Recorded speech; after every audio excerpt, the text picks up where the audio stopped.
Welcome back to Doing Business in Rwanda. In order to develop Rwanda's ICT sector, government introduced the National Fiber Backbone Project in 2008, aimed at transforming Rwanda to a knowledge economy, while also providing adequate broadband communication services across the country. Through this initiative, it hopes to create a highly competitive services industry, improve service delivery, and promote social and cultural interactions. Government and the private sector have invested around $500 million in the project over the past 3 years, with over 4,000 kilometers of fiber optic cable being laid across the country. Since installation, connectivity speeds have improved dramatically while prices have dropped, according to Broadband Systems Corporation, which manages the network. Connectivity is a combination of so many things. Fiber is not a cheap solution. And looking at Rwanda or even the rest of East Africa, the terrain is not that helpful as well. So you have to go through mountains, you have to go through rocky soil, something like that. But also it presents another advantage. What you do, you build a backbone. So a backbone like the highway. That's what we have done so far. So the highway, then you have the access network. So the access network is now a combination of different technologies. You can go fiber or you can go wireless. So now, that's why the country is already moved into the latest wireless technology in the IT industry called 4G LTE. So we've partnered with people who are coming to invest in Rwanda. So in 12 to 18 months, the country will be wired. You have highest speed wherever you are in this country. So this is cheaper and it's much fast to deploy and accessible. Current development worldwide, we all know that technology, IT, is one of the booster. Having the city covered by fiber, it's a big enabler. It's a big enabler where now in our implementation of the master plan, in the project of housing, we make sure that as it is done for electricity and water, when you construct your building, it is connected and you provide connection to the fiber.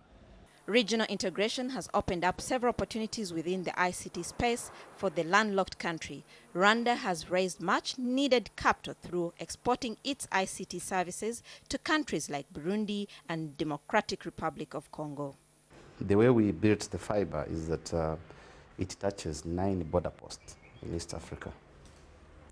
So we have, for example, connecting Uganda through Gatuna, then through Kajitumba. And then you can connect it to DRC in so many border posts, Burundi like 2, and then these countries. The same way we are doing, even the region, they are deploying fibers everywhere. So what you do is like when the integration really takes place, technical-wise it's going to be faster because people are looking for money. Quite fortunately for us, we still currently have a distribution of 70 to 30% public to private transport. Yeah. However, with like you said, it's nice to have economic growth in the country, but as the country becomes grows economically, the people are in a position then to also acquire different assets that previously they could not own. So it's beginning to become quite a privately oriented kind of transport system. People are beginning to buy cars much more than they were before. So in order to be able to balance this and ensure that we maintain the 70-30, we've started to create what we call a BRT, a bus rapid transit system. In the next 5 years, our priority is going to be identifying the major routes for the bus rapid transit system. But this is more long-term kind of a target. But in the long term, it means that there are several steps along the way that we have to put in place to be able to achieve the BRT over the next 5 years or so. Earlier this month, Rwanda issued its first international 10-year bond. The proceeds from the $400 million bond will be used to repay loans and finance infrastructure projects like a hydropower plant, its national airline, and the completion of its convention center in Kigali.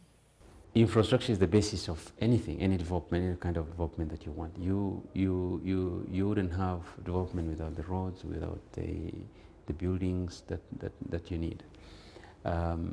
And that's one of the areas actually that government is focused on. You are aware of government plans to develop the roads. You're aware of the Kigali City Master Plan that's ambitious, that has to be supported by the private sector operators. The amount of infrastructure requirements is huge, and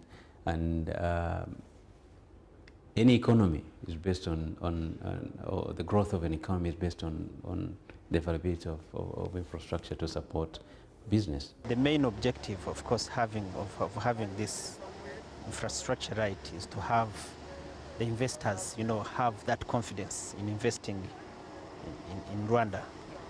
And as we speak, we are saying that the climate is very good because the investors, the general observation we get from the investors world over, and all those ones, of course, who manage to visit this area.